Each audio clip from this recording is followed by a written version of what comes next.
All right, what's going on, Nelson? Good to see you, man. Thanks for taking a moment to Hey, chat with me. it's my pleasure, Kwame. Good to see you as well.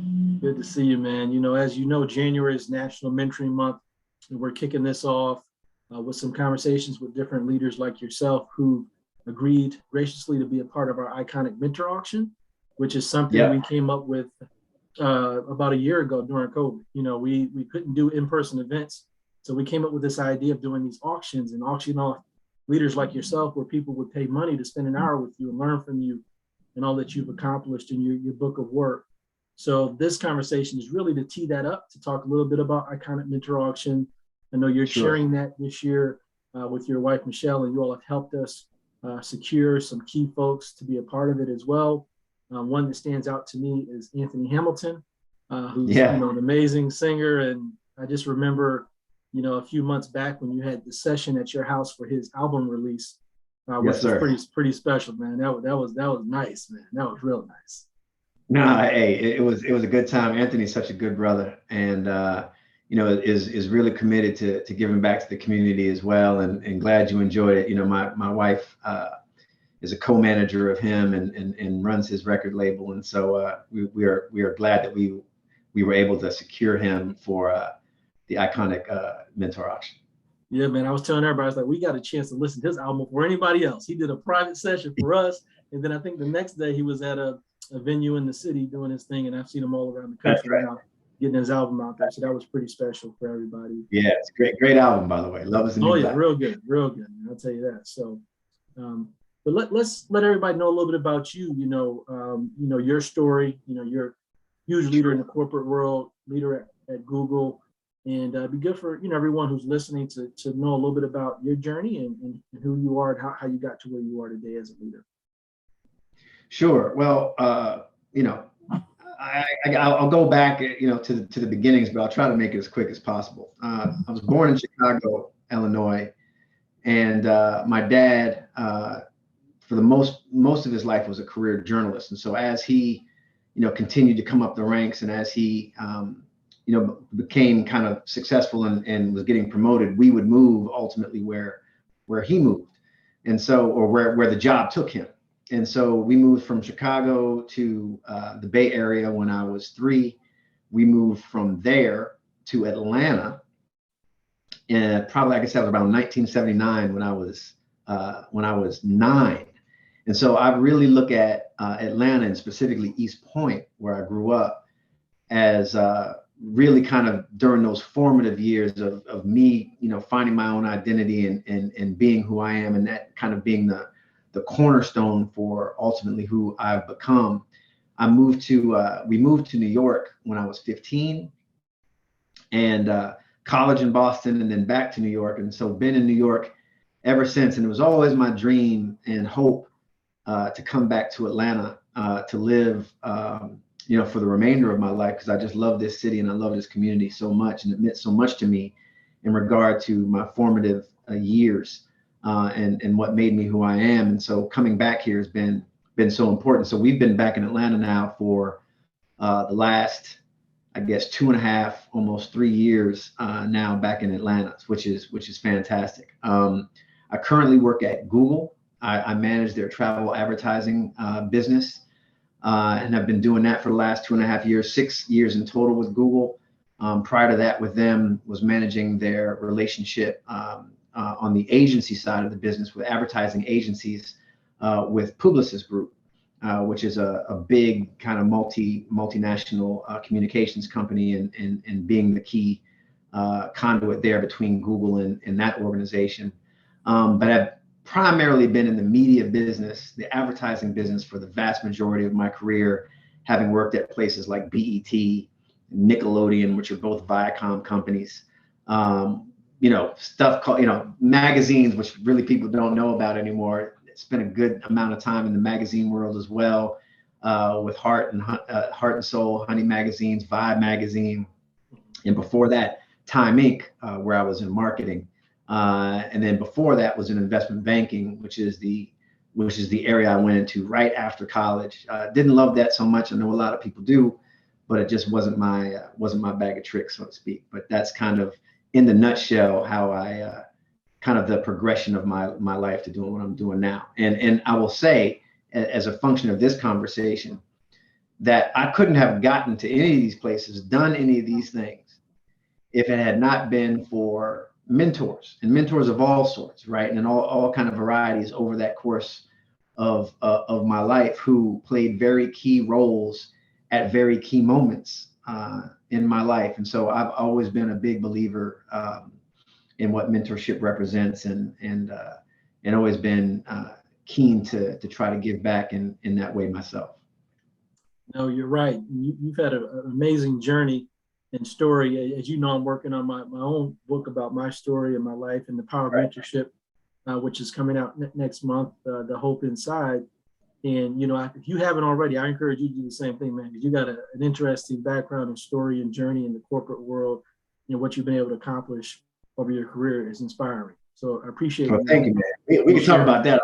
I might need to get some inside baseball, some tricks on how to get that done. Exactly, man. You got to do it, man.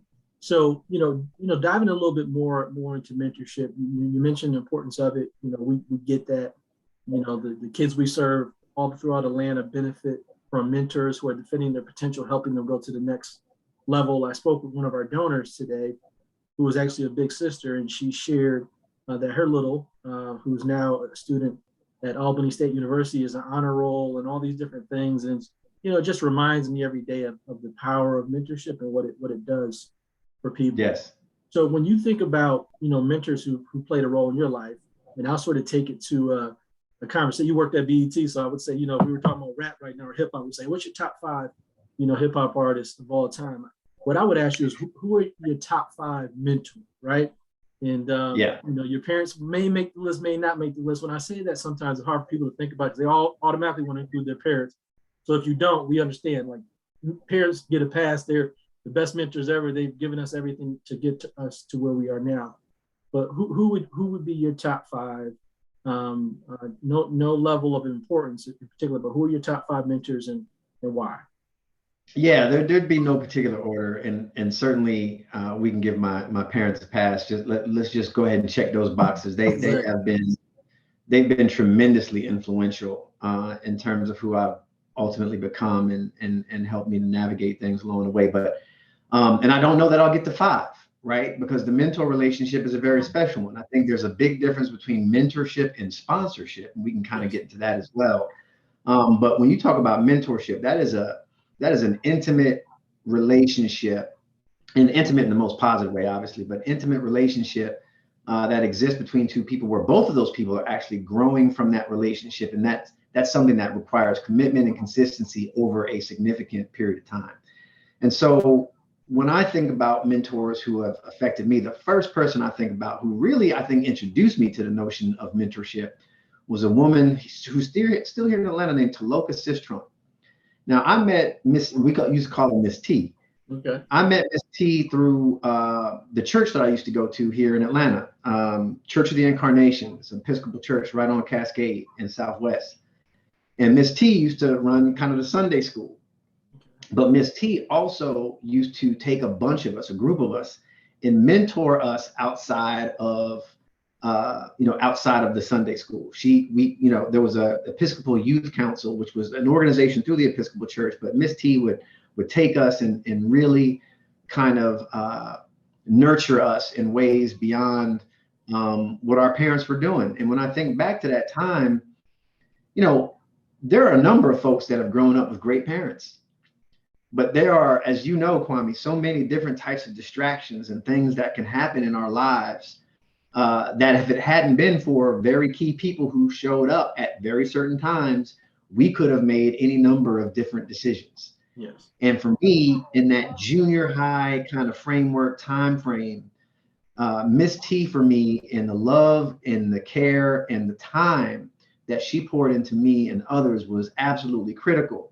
And it was really the first kind of acknowledgement for me that having different people, and sometimes even more importantly, not your parents, right? People who are going to give you a different kind of perspective, people who are going to broaden your world and your vision and view on things, and sometimes just give it to you straight without the kind of nuances that come from other types of relationships is really important. And she was like the first foray into me really understanding what mentorship was about, and changing me, not changing me, enhancing me in that way. And so she would be absolutely the first person that I would say. I'd say the second one is probably a tag team of individuals, Keith Clinkscales and Lynn Burnett. And Keith and Lynn Keith was the CEO of Vibe, and Lynn was the associate publisher of Vibe. And these folks were cats that really started to massage me into the business world. They were both kind of serial entrepreneurs and people who were really at that time blazing a new trail. Vibe was at the time owned by Time Magazine and joint venture with Quincy Jones, and just being able to work at a Black-owned business with Black executives was really my first foray into understanding business and how business works, and really kind of sharpening my tools as a professional in that way. The third would be a brother named John Frazier. John is a very good friend of mine, has been for decades. And when I first came to New York, John was that brother who showed me the ropes, okay. Showed me the ropes of New York. You know what I mean? Big Apple. Yeah. Took me under his wing, man. And we were both working at Payne Weber at the time, which is now UBS. But John was this well-dressed, super bright brother. Went to Columbia undergrad. John would show me where the good restaurants were, particularly those that were cheaper, right? Because I was trying to make my way around the city. Yeah. Right. But John also showed me that New York hip chic scene outside of, just the regular day-to-day stuff. Showed me where to get my clothes, showed me, that whole world, man, and just really tightened me up and buttoned me up. It was like the big brother I never had growing up, and his guidance, his his love that he poured into me, man, to this day really means so much to me. And I think back of him very much fondly in that way. And then I'll kind of put a bunch of folks into one bucket. There was a question similar to the one you just asked me about, who are the greatest influences and mentors in your life? And my answer at that time, while I gave you very specifics, was an answer around, everybody I've kind of met or has influenced me in some kind of way. Now, as in some cases, as good as the mentors are that I just mentioned, there are several other people that I've come across in life who I do not want to emulate, and who I do not want to be like.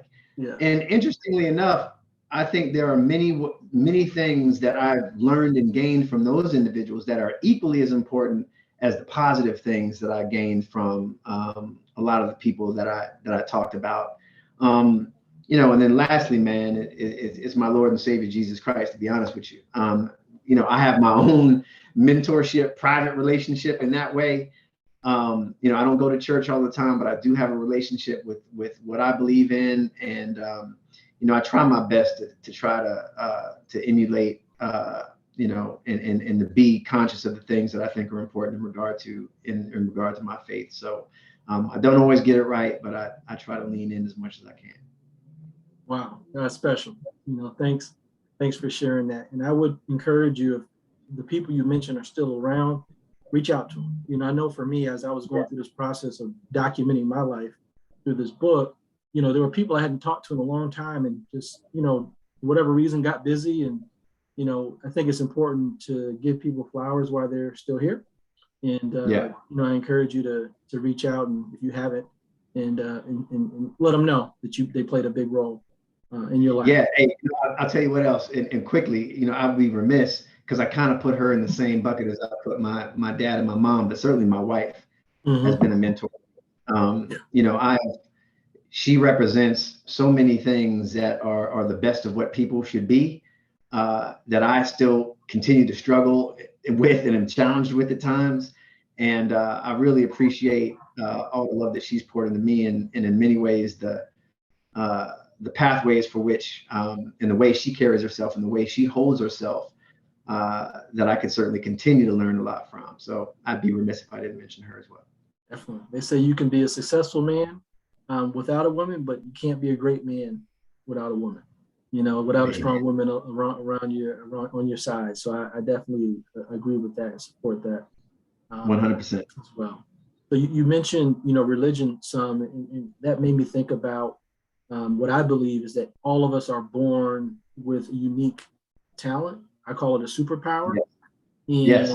And too often people don't ever figure out what that is, right? I was lucky enough to figure out what mine was, to help young people and defend their potential. I've been doing this my whole career, as you know. But I talked to so many people on your side of the fence, on the corporate side, who aren't happy with their jobs, who say, I want to join the nonprofit side. And, I think often they don't realize that they haven't figured out what their real passion is or what their real superpower is. Because if you're not living within that, at least in my opinion, you're not going to be fulfilled the way you should be fulfilled. So, and as it relates to your superpower, your special gift, what is that? What is your superpower? Man, that's a great question. And I've wrestled with, I think there's a few things that I'm reasonably good at. And I don't know that I have one that really sticks out more so than the others. But I will say, and my mother is so funny. She always thought I was going to wind up being a preacher, or a pastor when we were younger. And I think part of one of my superpowers is to get folks motivated and to influence, right? Just broadly influence people.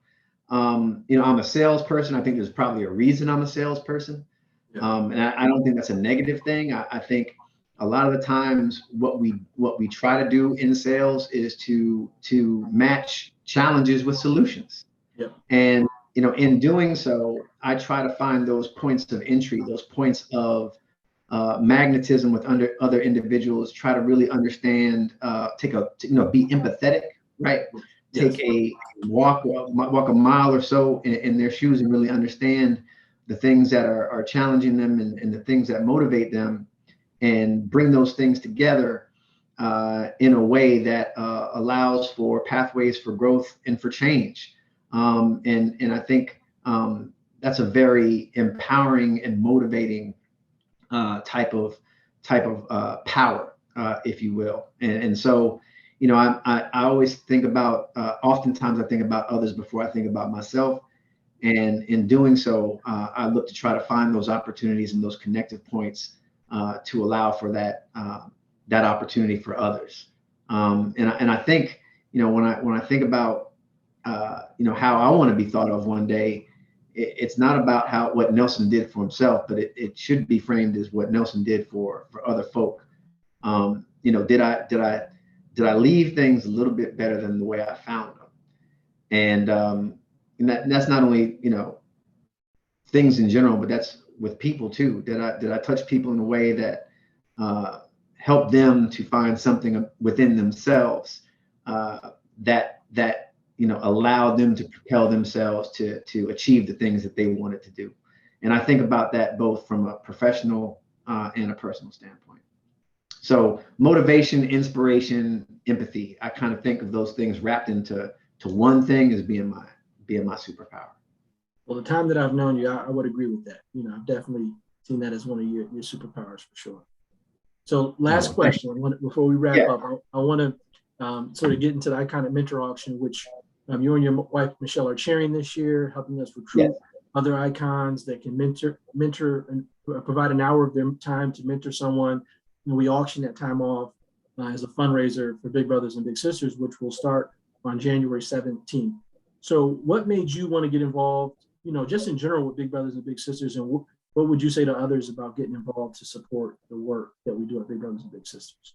Oh my goodness, man. I mean, Big Brothers and Big Sisters is such a phenomenal organization from a national standpoint, but to get specific about BBBS of Metro Atlanta, as I mentioned, I'm a son of the metropolitan Atlanta area, right? Mm-hmm. And I know the various challenges and the degrees of those challenges which many of our youth face in this area. And interestingly enough, while Atlanta is home to 16 different Fortune 500 companies and 2 colleges at least that are in the top 25, at least from a ranking perspective. There's also it's like one of the major cities that from a income disparity standpoint is like number 2 in the country. And so when you take that into consideration in the vastness of that disparity, that's a problem. And that problem manifests itself more often than not in the types of communities that I grew up in or that were surrounding the community that I grew up in. And like I said before, I know that had it not been for certain people that quite frankly made themselves available to me at certain times in my life, I don't know that I'd be sitting here talking to you, Kwame, to be honest. There were a number of different decisions that I could have made along the way. And by the way, I can look back and tell you, I can count on, numerous fingers, how many of those brothers that I grew up with on the same block from the same neighborhood aren't here anymore. And so that's why I involved myself in BBBS, because of the impact that I know that one-on-one mentorship means and the kind of difference it can make in the lives of our young people. And I wholly support that. I know we continue to make changes. When you look at our bigs in our organization and you hear about the stories that where there are many cases where these folks are still in touch with one another, even beyond the program. I mean, that's life changing. It's life changing not only for the little, it's life changing for the big. And I think when we make these type of connections in life, and when those connections continue to multiply, because in often cases, littles become bigs, and it's a self-fulfilling prophecy of giving back and civic responsibility and community service. And I think that's just magical. And having a part of that, even, when you play a big role in it, and I think I play a relatively small role, but whatever I can do in service of that, and in trying to continue to make that something that people are aware of and get involved with, man, I find it to be an honor and a privilege to be involved. Well, listen, man, you sold it better than I can, and I appreciate you for that, and I appreciate you being a part of Iconic Mentor Auction this year, which will start in January or January 17th. And if you're interested in being a part of this and bidding on folks like Nelson and other leaders across the country, we have Anthony Hamilton, as I mentioned, Roz Brewer, who's the CEO of Walgreens. We have Chris Womack, the CEO of Georgia Power, Paul Brown, CEO of Inspired Brands. So we have a great list of leaders that have given their time to Big Brothers and Big Sisters to raise money, support the work that we do to defend young people. So you can go to our website at Big Brothers and Big Sisters Metro Atlanta and go to the Iconic Mentor Auction page and learn more about how you can get involved. So thank you again, Nelson. I appreciate you, brother, for all the work that you do and the role you play in the community, the role you play in my life as well. Hey, ditto, my friend. Appreciate you. Thank you. All right now.